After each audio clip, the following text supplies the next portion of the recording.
কাজে তাদেরকে ভিআইপি মর্যাদা চলে না, ডান্ডা বেরি বল, হ্যান্ডকাপ বল। আলেম ওলামাদেরকে শাপলা চত্বরে নিয়ে লাইট অফ করে দিয়ে পাখির মতন গুলি করে হত্যা করা হয়েছে। শুধু হত্যা করেই কিন্তু শেষ হয় নাই। পরের দিন সকালবেলা আবার বলছে সস লাগায় রাখছে, টমেটোর সস, রং লাগায় রাখছে, মুরগির রক্ত ছিঁড়ায় রাখছে, ঢং করে শুয়েছিল। বলছে কিনা? আলেম ওলামাদের সাথে তামাশা, আলেমদের সাথে তামাশা। 5 জন মিলে বৈঠক করছে, জঙ্গি বৈঠক। 5 জন মিলে মিটিং করছে, বলছে সরকার উৎখাতের ষড়যন্ত্র। আমরা কেউ পালাই নাই। পালিয়েছি? পালায় কারা? ভারতের রাজাকাররা পালায়, ভারতের দালালেরা পালায়। আপনাদের প্রিয় কোরআনের পাখি আল্লামা সাঈদী কি বলছিলেন? আমাদেরকে বলো মৌলবাদী, আমরা হলাম মূলবাদী। তোমরা কি আগাবাদী? বেশি বাড়াবাড়ি করবা তো গোড়া ধরে ঝাঁকা দেব। পৌঁছাবা কোথায়? দিল্লি। দিল্লি কোথায় পৌঁছাইছে? গরম গরম ভাত, ধোয়া উড়ে, মাছ, গোস্ত, সবজি কপালে জোটে না। কেন? কারণ কোরআনের সাথে দুশ্মনী করেছে, ইসলামের সাথে দুষ্টমি করেছে, আলেম ওলামাদের সাথে তামাশা করেছে। আলেম ওলামাদের সাথে তামাশা করলে, কোরআনের সাথে দুষ্টমি করলে সম্মান পাওয়া যায় না। পাওয়া যায়? দেখছেন আল্লামা সাঈদীর বিরুদ্ধে, যিনি কোরআনের পাখি, তার বিরুদ্ধে যে ফাঁসির রায় লেখা হলো, তার কি অবস্থা হয়েছে? কলা পাতা। ফাঁসির রশি, ফাঁসির রশি কিন্তু দাম অনেক, জানেন? জার্মান থেকে নিয়ে আসে। কিন্তু তাকে যখন ধরে নিয়ে যায়, তখন গরু ছাগলের দড়ি দিয়ে বেঁধে টেনে হিস্টে নিয়ে গেছে। সম্মানিত হলেন? মর্যাদা বেড়ে গেছে? বাড়ে নাই। কোরআনের সাথে থাকলে, কোরআনের পক্ষে থাকলে মর্যাদা বাড়ে।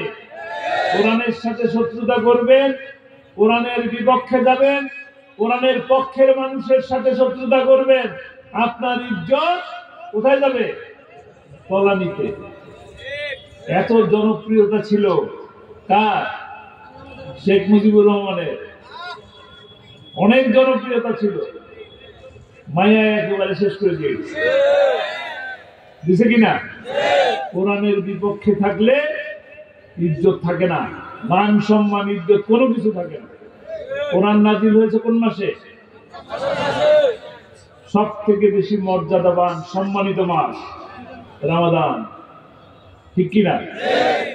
যে রাতে কোরআন নাজিল হলো, সেই রাত কি 1000 রাতের থেকে শ্রেষ্ঠ রাত,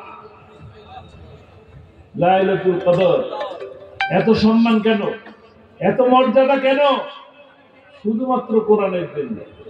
আমরা যত বেশি নির্যাতিত হচ্ছি, যত বেশি নিষ্পেষিত হচ্ছি, জেল আসতেছে, জুলুম হচ্ছে, যুদ্ধ হচ্ছে, কারণ কোরআন থেকে দূরে সরে যাচ্ছে। আমরা কোরআনের যত কাছে যাব, আল্লাহ তত বেশি শান্তি দেবে, সুখ দেবে। আর যত বেশি দূরে যাব, এই দেখেন আপনাদের সুবর্ণচর কারা আছে? কারা আছে? রোহিঙ্গা। কোথেকে আসছে? আরাকান থেকে। আরাকানের মুসলমানরা, বার্মান মুসলমানরা নির্যাতিত। জন্মের পর থেকে শুনে আসতেছি কাশ্মীরে যুদ্ধ, যুদ্ধ, যুদ্ধ, আগুন, আগুন। তারও আগের থেকে শুনতেছে আমাদের মুরব্বীরা। কোথায়? ফিলিস্তিনে আগুন, আগুন, যুদ্ধ, মানুষ মরে, শুধু মরে, ঠিক কিনা? কারণ কি? আমেরিকায় এরকম যুদ্ধ হয়? ইউরোপে হয়? অস্ট্রেলিয়ায় হয়? হয় না। কিছুদিন আগে যে সুইডেনে নামাজরত অবস্থায় মসজিদে ঢুকে মানুষগুলোর মেরে ফেললো গুলি করে, মনে আছে আপনার? ওই যারা নামাজ পড়তেছিল তাদেরকে জিজ্ঞেস করছে আপনি জামাত করেন, আপনি হানাফি, মালিকি, শাফি, কিছু জিজ্ঞেস করেন না। মুসলমান, শুধু মুসলমান, এই কারণে মেরে ফেলবে। অথচ আমরা মুসলমান হয়ে কোরআনকে বুঝলাম না। যেহেতু কোরআন থেকে দূরে সরে যাচ্ছি, রাম বাম নাস্তিকেরা আমাদের উপরে ঝাঁপিয়ে পড়তেছে, আমরা ভয় করতেছি। যদি আমরা কোরআনের সাথে থাকতাম, কোন শক্তি থাকার দরকার ছিল না, আল্লাহর শক্তি আমাদের সাথে থাকতো, আল্লাহ আমাদেরকে সাহায্য করত, ঠিক কিনা? আজকে এই যে দেশ স্বাধীন হলো দ্বিতীয়বার, কার সাহায্যে হয়েছে? 16 বছর ধরে জামাত, বিএনপি, 20 দল, আরো কত দল, সবাই মিলে কি পেরেছে? পারে নাই। কিন্তু আল্লাহ দয়া করেছেন এখন, কারণ অনেক আলেম ওলামার রক্ত চলে গেছে এই জমিনে, আলেম ওলামার রক্তে সিক্ত হয়েছে এই জমি। কাজে আগামী যে দিন আসবে, সেই দিন হবে ইসলামের দিন। আগামী দিন যে পার্লামেন্ট হবে, সেই পার্লামেন্ট হবে কোরআনের পার্লামেন্ট ইনশাআল্লাহ। কোরআনের পাখি আল্লামা সাঈদী যখন সংসদে প্রথম যান, তখন দেখলেন স্পিকারকে মাথা ঝুঁকায় মানুষ ঢোকে, আবার বের হওয়ার সময় মাথা নত করে সম্মান করে বের হয়। তিনি সহ্য করতে পারলেন না। পরের দিন বিল দেখে নিয়ম অনুযায়ী কিভাবে সংসদে পেশ করতে হয়, সেই অনুযায়ী তিনি বিল পেশ করলেন, এবং তখন হুমায়ুন রশিদ চৌধুরী স্পিকার ছিলেন। সেই বিল তিনি পাশ করলেন। সব হলো কার? প্রত্যেকটা মুসলমান সালাম দিয়ে ঢুকবে, সালাম দিয়ে বের হবে। আজ অব্দি সেই আইন পাশ করা আছে। এই সব কার হলো? কার? আল্লামা সাঈদী? না, আপনাদের হয় নাই? যারা আপনারা দোয়া করেছেন আল্লামা সাঈদী পাশ করুন, এই যে দোয়া করেছে, যারা মিছিল করেছেন, মিটিং করেছেন, যে ছেলেটা ভোট দিতে পারে নাই, ভোটার হয় নাই, কিন্তু মিছিল করেছে, যারা টাকা দিছে, শ্রম দিছে, প্রত্যেকের আমলনামায় সেই সব আছে। আপনারা সেই সব চান? চান? আল্লামা সাঈদী তিনি তো কোরআনের দাওয়াত দিতে দিতে এক সময় জেলের মধ্যে চলে গেলেন মিথ্যা মামলা দিয়ে।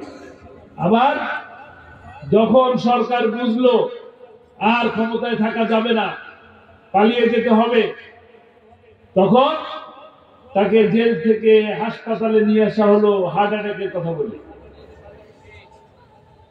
হাসপাতালে নিয়ে আসার পর দেখলেন না কি সুন্দর একটি হাসি দিলেন, কি সুন্দর একটি সালাম দিলেন। কোন হার্ট অ্যাটাকের পেশেন্ট কি হুইল চেয়ারে বসে না স্ট্রেচারে শুয়ে থাকে? স্ট্রেচারে শুয়ে থাকে। অথচ তিনি হুইল চেয়ারে বসে সবাইকে সালাম দিলেন, বললেন আলহামদুলিল্লাহ ভালো আছি, তারপরে কি সুন্দর মিষ্টি হাসি দিয়ে তারপর বিদায় দিলেন। এর কি তার পরের দিন যে খবরটা আপনারা শুনলেন, ওটা কি স্বাভাবিক মৃত্যু ছিল? স্বাভাবিক ছিল? কি করা হয়েছে? হত্যা করা হয়েছে। সেই হত্যার প্রতিশোধ দিতে চান? প্রতিশোধ নেবেন? কিভাবে নেবেন? আল্লামা সাঈদীর একটি স্বপ্ন ছিল, দুইটি স্বপ্নের কথা উনি বলতেন। মৃত্যু যেন শাহাদাতের মৃত্যু হয়, আর কোরআনের রাজ প্রতিষ্ঠা হয়েছে এই দৃশ্য দেখে যেন আমার মৃত্যু হয়। এই দুইটি তার স্বপ্ন ছিল। একটা তো আল্লাহ কবুল করছেন, করছেন কিনা? বলে আমিন। আল্লাহ তাআলা তাকে শাহাদাতের মর্যাদা দান করুন। সারা দেশের মানুষ তারে কোরআনের পাখি বলে, আল্লাহ তাআলা তাকে জান্নাতের সবুজ পাখি হিসেবে কবুল করে নেন। তিনি যে শেষ স্বপ্নটার কথা বলতেন, ওই স্বপ্ন বাস্তবায়ন করার দায়িত্ব এখন কার?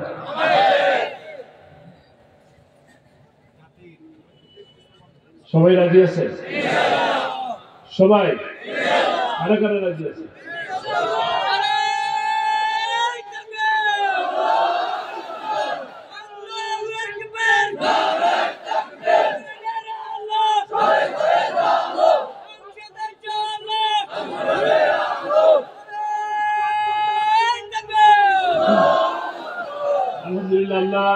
হাতগুলোকে কবুল করে নিন, এই হাতগুলোকে কবুল করুন। আমরা যে স্বপ্নের কথা বললাম, আল্লামা সাঈদী যে স্বপ্ন দেখতেন, সেই স্বপ্নকে বাস্তবায়ন করার জন্য আগামী দিন আমাদের ঐক্যবদ্ধ হয়ে কোরআনের পক্ষে কাজ করতে হবে। আমরা যে এই কয়েকজন মানুষ বসে আছি, এই যে 2-4 হাজার মানুষ, 12 বেশি, এই মানুষগুলো নিয়েই কি কোরআনের রাজ প্রতিষ্ঠা করা সম্ভব? সম্ভব? তাহলে কি করতে হবে? লোক সংখ্যা বাড়াতে হবে। আমরা যদি এই কাজটা করি, এক একজন 20 জনকে দাওয়াত দেব, সম্ভব? রাজি আছি? আমরা এক একজন কোরআনের দাওয়াত 20 জনকে দেব, কোরআনের পক্ষে থাকার জন্য বলবো, ইসলামের পক্ষে থাকার জন্য বলবো। যারা শেয়ার বাজার লুট করেছে, যারা বাংলাদেশ ব্যাংকের রিজার্ভকে চুরি করেছে, যারা স্বাস্থ্য ব্যবস্থাকে, চিকিৎসা ব্যবস্থাকে ধ্বংস করেছে, শিক্ষা ব্যবস্থাকে ধ্বংস করেছে, বিচার বিভাগকে ধ্বংস করেছে, তাদের পক্ষে নাই। আমরা আছি মানবতার পক্ষে, কোরআনের পক্ষে, ইনশাআল্লাহ।